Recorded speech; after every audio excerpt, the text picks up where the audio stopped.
الحمد لله نحمده ونستعينه ونستغفره ونؤمن به ونتوكل عليه ونعوذ بالله من شرور أنفسنا ومن سيئات أعمالنا من يهد الله فلا مضل له ومن يضلله فلا هادي له ونشهد أن لا إله إلا الله وحده لا شريك له ونشهد أن سيدنا ومولانا محمدا عبده ورسوله صلى الله تعالى عليه وعلى آله وأصحابه وبارك وسلم تسليما كثيرا كثيرا. أما بعد فقد قال الله تعالى في القرآن المجيد والفرقان الحميد فأعوذ بالله من الشيطان الرجيم بسم الله الرحمن الرحيم إن إبراهيم كان أمة قانتا لله حنيفا ولم يك من المشركين شاكرا لأنعمه اجتباه وهداه إلى صراط مستقيم. صدق الله العظيم. معزز حضرات، سامعین کرام، بزرگوں اور دوستوں، اللہ رب العزت نے قرآن مجید کے اندر مختلف انبیاء کرام علیہم السلام کا تذکرہ فرمایا. الگ الگ انداز میں، الگ الگ اسلوب میں، الگ الگ مقامات پر اللہ تبارک و تعالی نے انبیاء کرام علیہم السلام کی تعریف اور توصیف اور ان کے واقعات کو بیان فرمایا. اور ان واقعات کے بیان کرنے کا مقصد کیا تھا؟ اللہ تعالیٰ نے بیان فرمایا وَكُلًّا نَقُصُّ عَلَيْكَ مِنْ أَنْبَاءِ الرُّسُلِ مَا نُثَبِّتُ بِهِ فُؤَادَكَ، کہ انبیاء کے واقعات جو ہم بیان کر رہے ہیں وہ اس مقصد سے بیان کر رہے ہیں تاکہ آپ کے دل کو مضبوطی حاصل ہو. وجہ اس کی یہ ہے کہ اللہ کے رسول صلی اللہ علیہ وسلم کو جب نبوت کی عظیم ذمہ داری سے سرفراز کیا گیا تو لوگ آپ کے دشمن بن گئے. آپ کو جو امین اور صادق کے لقب سے پکارتے تھے انہوں نے بھی آپ کو ستانا شروع کیا. تو گزشتہ کے انبیاء کرام کے واقعات کو بیان کیا گیا کہ جو بھی نبی اللہ کی جانب سے بھیجا گیا اسے ستایا گیا ہے، اسے تکلیفیں دی گئی ہیں، اس کے اوپر پریشانیاں آئی ہیں. جب یہ واقعات بیان کیے جاتے ہیں تو پھر یہ سمجھ میں آتا ہے کہ جب پہلے لوگوں کو ستایا گیا تو ہمیں بھی ستایا جا سکتا ہے، اور پھر وہ تکلیفیں، وہ پریشانیاں زیادہ بڑی محسوس نہیں ہوتی. اس لیے خاص طور پر انبیاء کرام علیہ السلام کے واقعات کو اللہ رب العزت نے بیان فرمایا. انبیاء کرام علیہ السلام میں بڑا مقام و مرتبہ حضرت ابراہیم علیہ السلام کا ہے. حضرت ابراہیم کو اللہ رب العزت نے اپنا خلیل، اپنا دوست کہا ہے. انہیں ابو الانبیاء کہا جاتا ہے. حضور اکرم صلی اللہ علیہ وسلم کے جد امجد ہیں حضرت ابراہیم علیہ السلام. قرآن مجید میں تقریباً 67 مقامات پر حضرت ابراہیم علیہ السلام کا تذکرہ آیا ہے. حضرت ابراہیم کا تعارف کرتے ہوئے قرآن مجید کے اندر یہ بات ہے ان ابراہیم کان امۃ قانتا للہ حنیفا، کہ حضرت ابراہیم علیہ السلام تنہا ایک فرد، ایک پوری جماعت کی مانند تھے. وَلَمْ يَكُ مِنَ الْمُشْرِكِينَ، اور حضرت ابراہیم علیہ السلام مشرکوں میں سے نہیں تھے. شَاكِرًا لِأَنْعُمِهِ،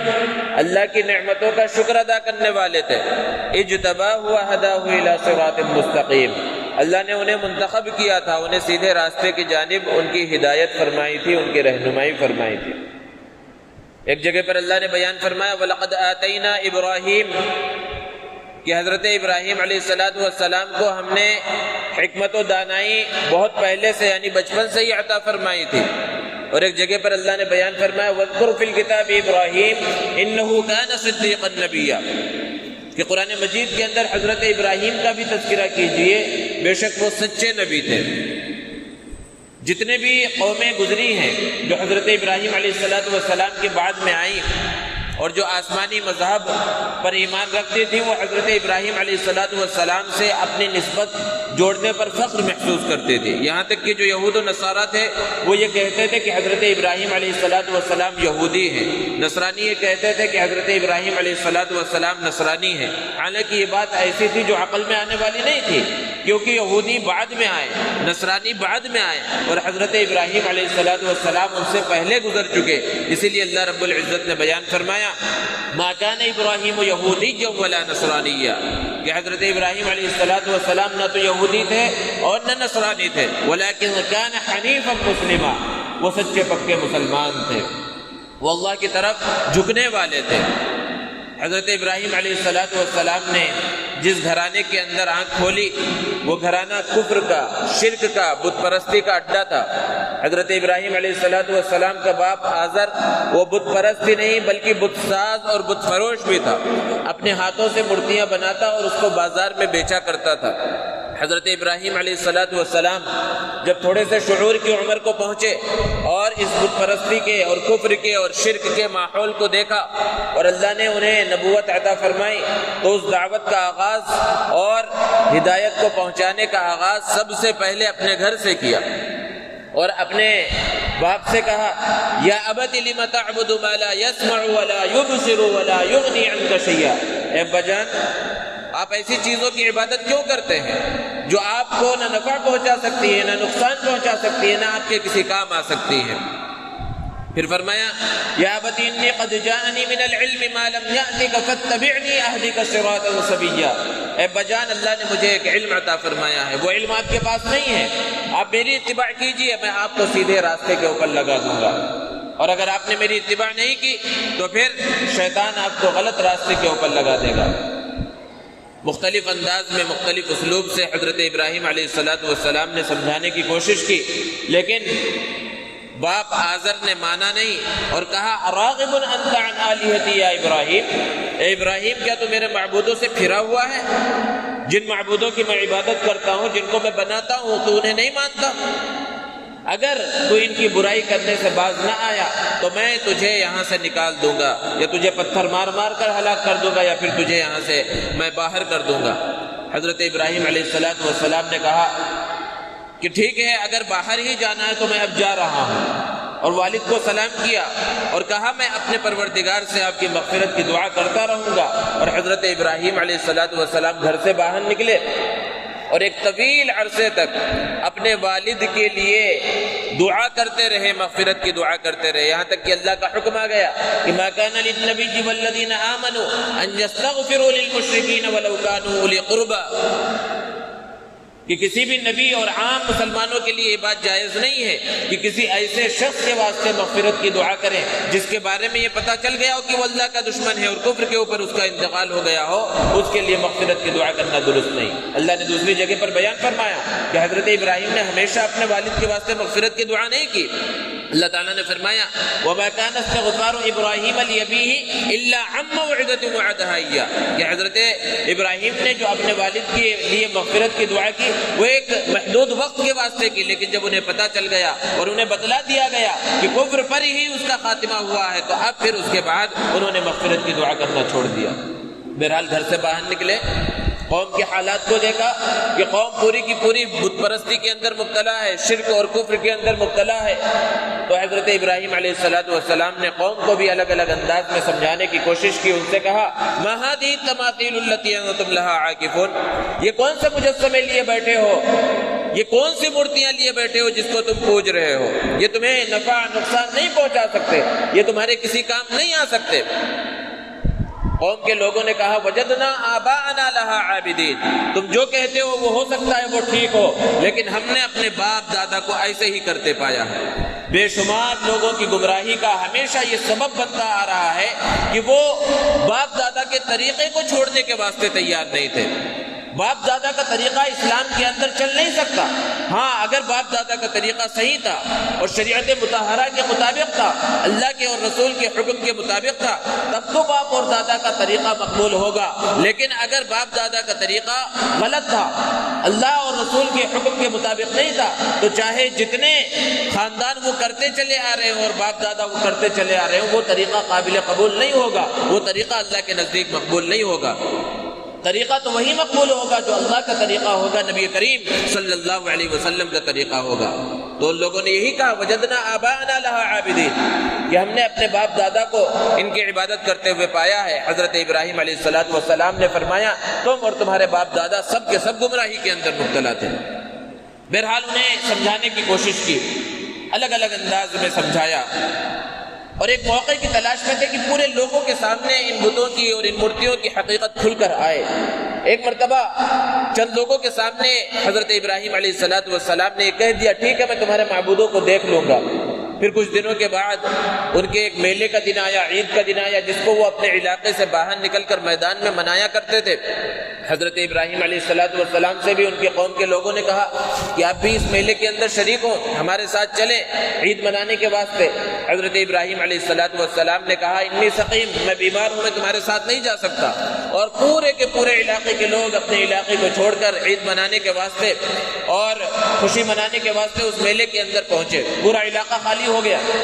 حضرت ابراہیم علیہ السلام سب سے بڑے بت خانے میں پہنچے۔ وہاں پر دیکھا کہ الگ الگ سائز کے بت ہیں، بڑا بت بیچ میں ہے اور الگ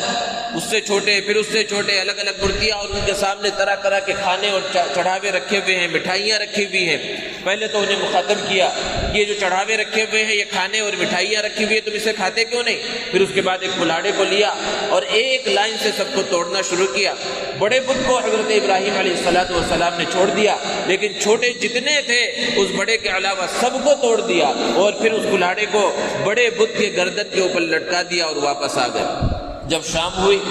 قوم کے لوگ میلے سے واپس آئے اور عبادت کے واسطے بت خانے کے اندر عبادت گاہ میں پہنچے اور اپنے معبودوں کے اس حال کو دیکھا تو پریشان ہو گئے اور کہنے لگے کس نے ہمارے معبودوں کے ساتھ یہ کیا ہے؟ تو کچھ لوگوں کے ذہن میں آیا کہ ابراہیم علیہ السلام کچھ دن پہلے یہ کہہ رہے تھے کہ ٹھیک ہے میں تمہارے معبودوں کو دیکھ لوں گا، ضرور یہ ابراہیم کا کام ہے۔ حضرت ابراہیم علیہ السلام کو بلایا گیا۔ قوم کے لوگوں نے پوچھا اَأَنْتَ فَعَلْتَ هَذَا بِآلِهَتِنَا يَا إِبْرَاهِيمُ، ابراہیم کیا تم نے ہمارے معبودوں کے ساتھ یہ سلوک کیا ہے؟ حضرت ابراہیم علیہ السلام اسی موقع کے انتظار میں تھے۔ فرمایا بل فعلہ کبیرہم، ان کے بڑے نے کیا ہے، دیکھو کلاڑی بھی اس کے گردن کے اوپر لٹک رہی ہے، اسی سے پوچھ لو اگر یہ بول سکتے ہو۔ اللہ رب العزت نے بیان فرمایا کہ جب حضرت ابراہیم علیہ السلام نے یہ بات کہی سب کے سر جھک گئے اور سب کو اس بات کا احساس ہوا کہ ہم غلطی پر ہیں، ہمیں ان کی عبادت نہیں کرنی چاہیے، یہ بول بھی نہیں سکتے، یہاں تک کہ ان کے سامنے ان کے ساتھیوں کو توڑا گیا، مارا گیا، اور اس کو بچانے کے اوپر بھی یہ قادر نہیں تھے۔ لیکن جب ہدایت قسمت میں نہ ہو تو پھر ہدایت نہیں ملتی۔ پہلے تو سر جھک گئے اور پھر اس کے بعد حضرت ابراہیم علیہ السلام سے کہا کہ ابراہیم تم اچھی طرح سے جانتے ہو کہ یہ بول نہیں سکتے، یہ سن نہیں سکتے۔ تو حضرت ابراہیم علیہ السلام نے اس موقع کا فائدہ اٹھایا اور کہا پھر تم کیوں ایسی چیزوں کی عبادت کرتے ہو جو بول نہیں سکتے، جو سن نہیں سکتے، جو اپنے سامنے کی مٹھائیاں اور چڑھاوے کھا نہیں سکتے، اور جو اپنے ساتھیوں کو بچا نہیں سکتے، پھر ان کی تم کیوں عبادت کرتے ہو؟ آدمی جب دلیل سے نہیں جیت سکتا، اور ہر زمانے میں یہ طریقہ رہا ہے کہ دلائل سے اور ثبوتوں سے جب نہ جیت سکے تو پھر اس کے بعد طاقت آزمانے کے اوپر آ جاتا ہے کہ اب مارو۔ اب ان کی زبان سے یہ الفاظ نکلے حرقوہ وانصروا آلیہتکم، کہ ابراہیم کو جلا ڈالو اور اپنے معبودوں کی مدد کرو۔ معاملہ الٹا ہو گیا۔ ہوتا تو یہ ہے کہ جو معبود ہے، جو خالق ہے، جو مالک ہے، وہ اپنے بندوں کی مدد کرتا ہے، وہاں بندے اپنے معبود کی مدد کے اندر لگ گئے۔ اور یہ زمانہ وہ زمانہ تھا جب نمرود کی بادشاہت تھی اس علاقے میں، اور نمرود اپنے آپ کو خدا کہتا تھا، جس طرح فرعون نے خدائی کا دعویٰ کر رکھا تھا، نمرود نے بھی خدائی کا دعویٰ کر رکھا تھا۔ اور جس طرح لوگ بتوں کی پوجا کرتے تھے، مورتیوں کی پوجا کرتے تھے، اسی طرح نمرود کی بھی پوجا کیا کرتے تھے، نمرود کی بھی عبادت ہوتی تھی۔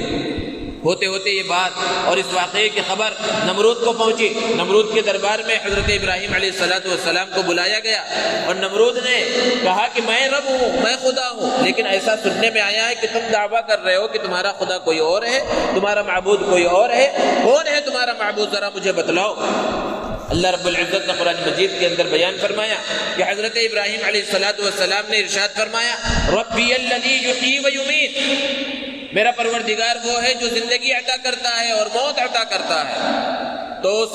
نمرود نے کہا انا احیی و امیت، زندگی اور موت کا مالک تو میں بھی ہوں، میں بھی زندگی عطا کرتا ہوں، میں بھی موت عطا کرتا ہوں۔ یا تو وہ اس موت اور زندگی کی حقیقت کو اس نے سمجھا ہی نہیں، یا پھر لوگوں کو بے وقوف بنانا چاہا۔ اس نے دو آدمیوں کو بلایا، ایک معصوم شخص کو جس کے اوپر کوئی جرم نہیں تھا اس کو قتل کی سزا دے دی، پھانسی کی سزا دے دی، اور ایک شخص جس کے لیے پھانسی کی سزا طے کی جا چکی تھی کسی جرم کی وجہ سے، اس کو آزاد کر دیا اور کہا دیکھو میں بھی موت اور زندگی کا مالک ہوں۔ موت اور زندگی کی حقیقت کو نہیں سمجھا، لیکن حضرت ابراہیم علیہ السلام بھی اس موقع پر موت کی حقیقت کیا ہے اور زندگی کی حقیقت کیا ہے اس کو سمجھانے میں نہیں لگے، کیونکہ وہ چاہتا یہی تھا کہ لوگ شکوک میں مبتلا ہو جائے۔ حضرت ابراہیم علیہ السلام نے اس سے آسان دلیل دی اور کہا کہ میرا رب تو وہ ہے جو مشرق سے سورج کو نکالتا ہے اور مغرب میں لے جا کر ڈباتا ہے۔ اگر تو اپنے آپ کو رب کہتا ہے اور تو اپنے آپ کو معبود کہتا ہے تو اس سورج کو مغرب سے نکال اور مشرق میں لے جا کر ڈبا۔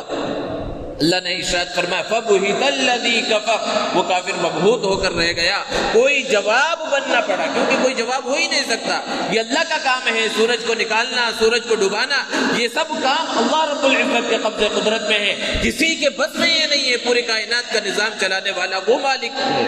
وہ خالق ہے۔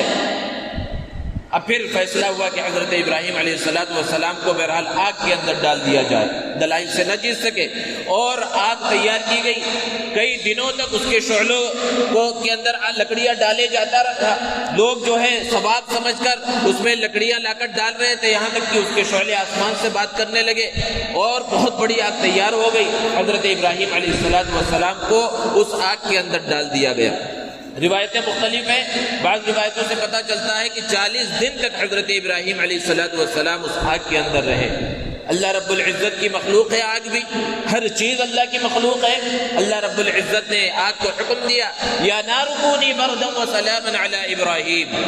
کہ اے آگ حضرت ابراہیم علیہ السلام پر ٹھنڈی اور سلامتی والی ہو جا۔ آگ کا کام تو جلانا ہے، چاقو کا کام کاٹنا ہے، لیکن وہ سب اللہ کے حکم کے تابع ہے۔ آگ اسی وقت جلائے گی جب اللہ کا حکم ہوگا، چھری اسی وقت کاٹے گی جب اللہ کا حکم ہوگا۔ اگر اللہ کا حکم نہ ہو تو آگ جلا نہیں سکتی، چھری کاٹ نہیں سکتی۔ حضرت ابراہیم علیہ السلام آگ کے اندر صحیح سالم رہے، اور پھر اس کے بعد آگ سے حضرت ابراہیم علیہ السلام جب نکلے تو پھر یہ سمجھ گئے کہ اب اس علاقے کے لوگ یہ ہدایت پر نہیں آ سکتے، کیونکہ حضرت ابراہیم علیہ السلام نے ایک طویل عرصے تک ان کو سمجھانے کی کوشش کی تھی۔ اب اپنے بھانجے حضرت لوط کو لے کر حضرت ابراہیم علیہ السلام نے وہاں سے ہجرت کی،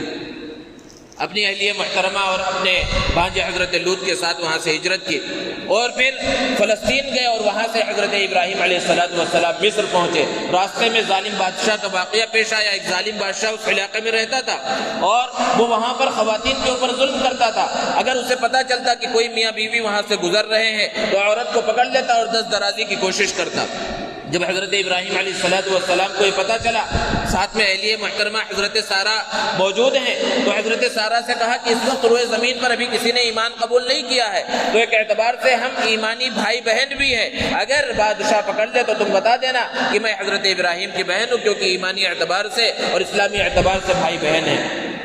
اور اس کا یہ طریقہ تھا کہ اگر بھائی بہن کوئی گزرتے تو ان کے اوپر ظلم نہیں کرتا تھا، میاں بیوی گزرتے تو ان کے اوپر ظلم کرتا تھا۔ حضرت سارہ کو پکڑا گیا اور انہوں نے بتلایا کہ میں حضرت ابراہیم کی بہن ہوں، لیکن اس نے نہ مانا، اور حضرت ابراہیم علیہ السلام کی اہلیہ محترمہ حضرت سارہ کے اوپر ظلم کرنے کی کوشش کی، کئی مرتبہ چاہا اس کا ہاتھ شل ہو جاتا، پھر وہ کہتا حضرت سارہ سے کہ دعا کر دو اور یہ میرے ہاتھ کی جو ہے بیماری ختم ہو جائے۔ حضرت سارہ دعا کرتی، ہاتھ کی بیماری ٹھیک ہو جاتی، لیکن بار بار وہ کوشش کرتا رہا، یہاں تک کہ وہ سمجھ گیا کہ یہ کوئی نیک خاتون ہے۔ پھر اس نے اس ظلم کو چھوڑ دیا، پھر حضرت ابراہیم علیہ السلام وہاں سے روانہ ہوئے۔ بعض روایتوں سے پتہ چلتا ہے کہ اسی بادشاہ نے اپنی بیٹی حضرت ہاجرہ کو حضرت ابراہیم علیہ علیہ السلام کے حوالے کیا، اور حضرت حاجرہ کا نکاح حضرت ابراہیم علیہ السلام سے ہوا، اور پھر حضرت ابراہیم علیہ السلام مصر پہنچے اور طویل عرصے تک وہیں پر رہے۔ حضرت ابراہیم علیہ السلام کی عمر بہت زیادہ ہو گئی لیکن اولاد نہیں تھی۔ روایتوں سے پتہ چلتا ہے کہ تقریباً 80-90 سال کی عمر ہے حضرت ابراہیم علیہ السلام کی، اور 2 بیویاں ہیں، حضرت سارہ اور حضرت حاجرہ، اور آپ کو اولاد نہیں ہے۔ حضرت ابراہیم علیہ السلام نے اللہ تبارک و تعالیٰ سے دعا کی، رَبِّ هَبْ لِي مِنَ الصَّالِحِينَ، کہ میرے پروردگار مجھے نیک صالح اولاد عطا فرما۔ اللہ تبارک و تعالیٰ نے اس دعا کو قبول فرمایا، اور حضرت حاجرہ جو دوسری اور چھوٹی بیوی ہیں حضرت ابراہیم علیہ السلام کی، ان کے بدن سے حضرت اسماعیل علیہ السلام کی ولادت ہوئی۔ اور جب ولادت ہوئی ایک امتحان فوراً سامنے آ گیا کہ اس بچے کو، شیرخوار بچے کو اور اس کی ماں کو ایک بے آب و گیاہ وادی میں لے جا کر چھوڑ آؤ۔ حضرت ابراہیم علیہ السلام اس حکم کو پورا کرنے کے واسطے روانہ ہوئے اور اس علاقے میں پہنچے جہاں پر آج کعبۃ اللہ شریف ہے، مکۃ المکرمہ کے اندر مسجد حرام جہاں موجود ہے۔ اس زمانے میں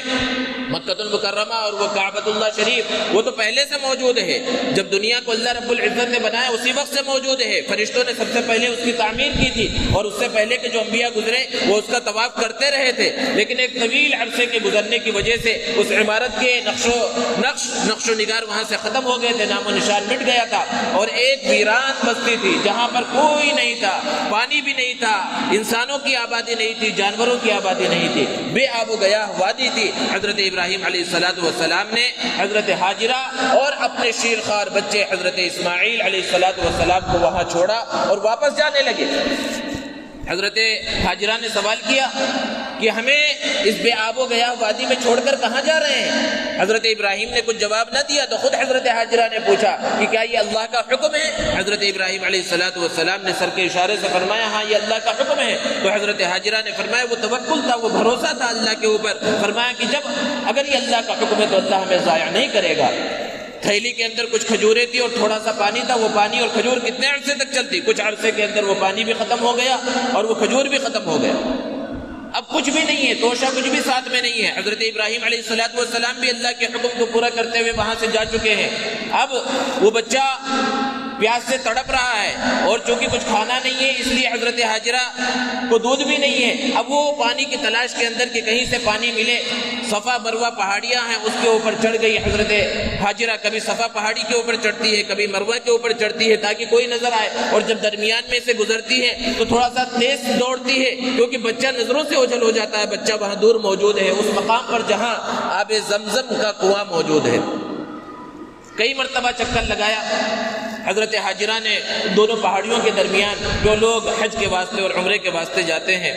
تو دونوں پہاڑیوں کے درمیان چکر لگائی جاتی ہے اور اس کو سعی کہا جاتا ہے، اور یہ یادگار ہے حضرت حاجرہ کی۔ اور درمیان میں تیزی سے دوڑنے کا حکم ہے، یہ حکم بھی اسی وجہ سے ہے کیونکہ اللہ کو اپنے محبوبوں کی ادا بہت پسند ہے، اس ادا کو باقی رکھنا تھا، اس لیے حج کرنے والے اور عمرہ کرنے والوں کو یہ حکم دیا گیا کہ جب اس درمیان میں پہنچے جہاں پر حضرت حاجرہ تیز سے چلی تھی تو وہاں تم بھی تیز سے چلو۔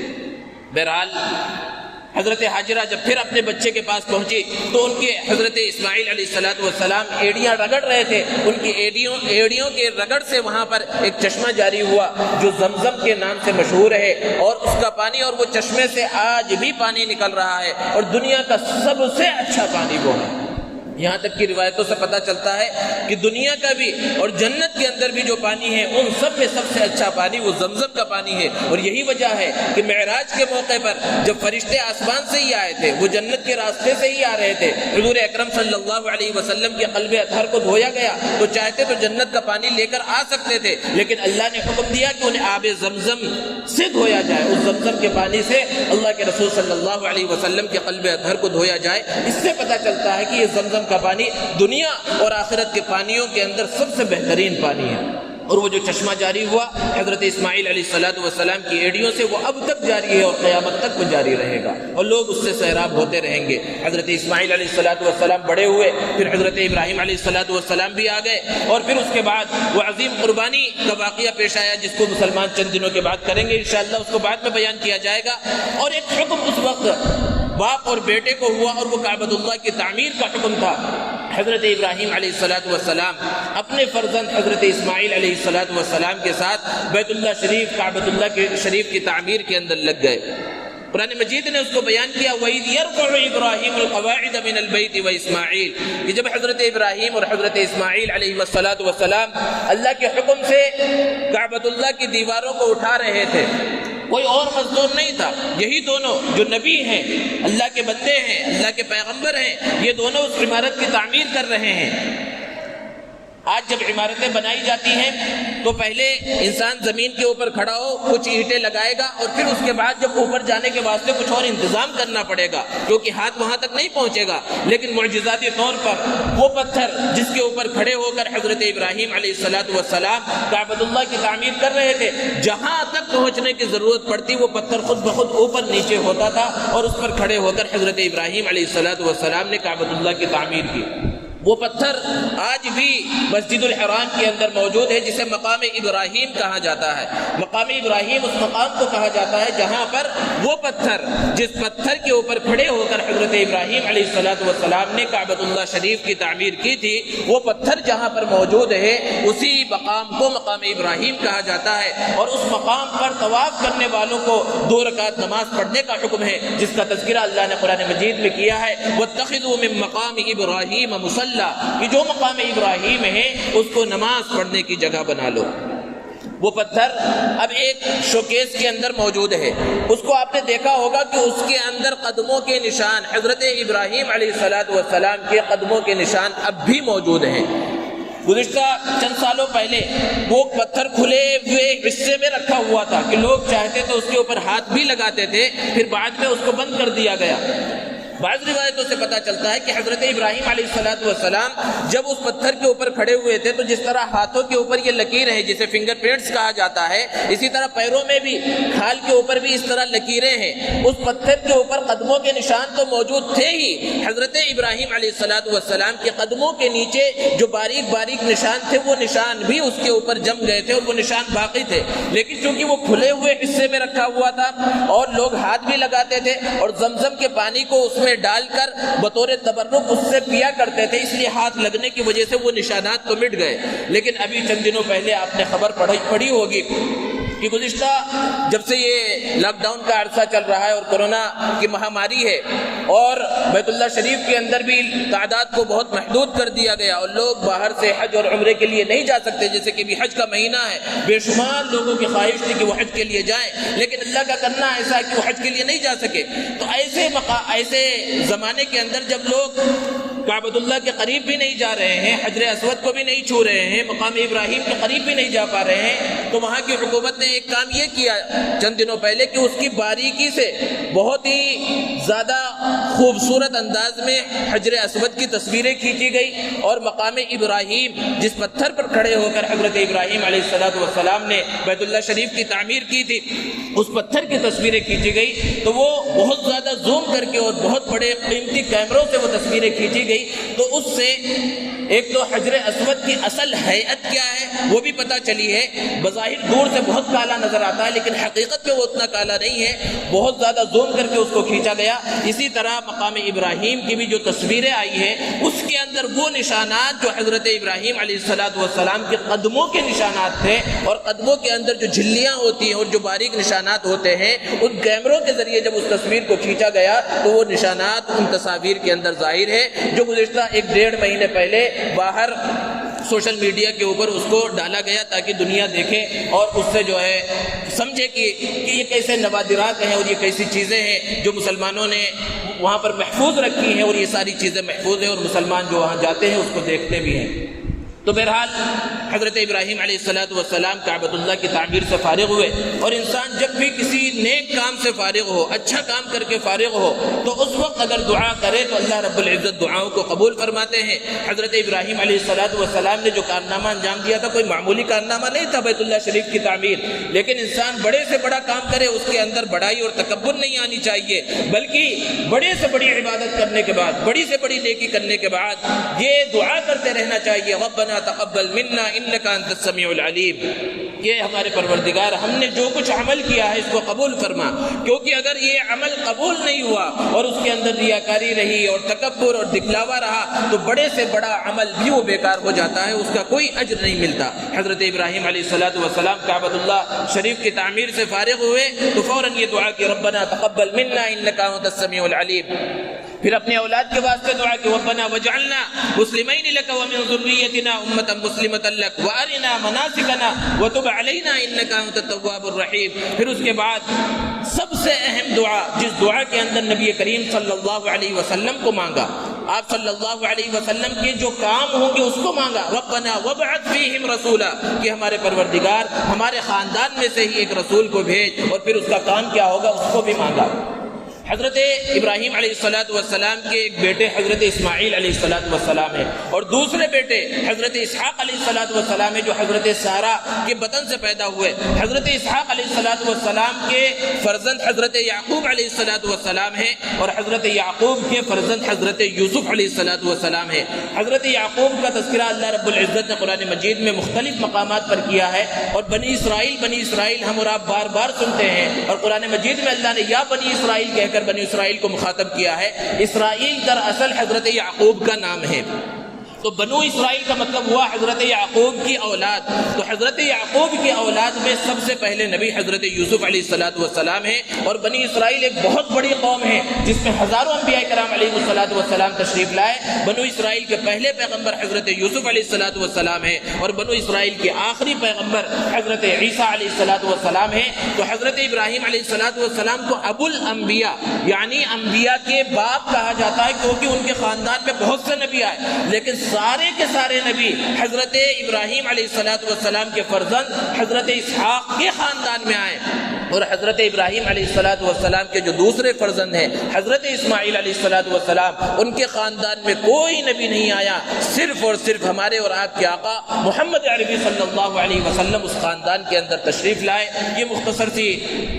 تفسیر تھی اور مختصر سی ایک جھلک تھی حضرت ابراہیم علیہ السلام کے واقعات کی۔ اللہ تبارک و تعالی ہمیں انبیاء کرام علیہ السلام سے سچی پکی محبت عطا فرمائے۔ وآخر دعوانا ان الحمد للہ رب العالمین۔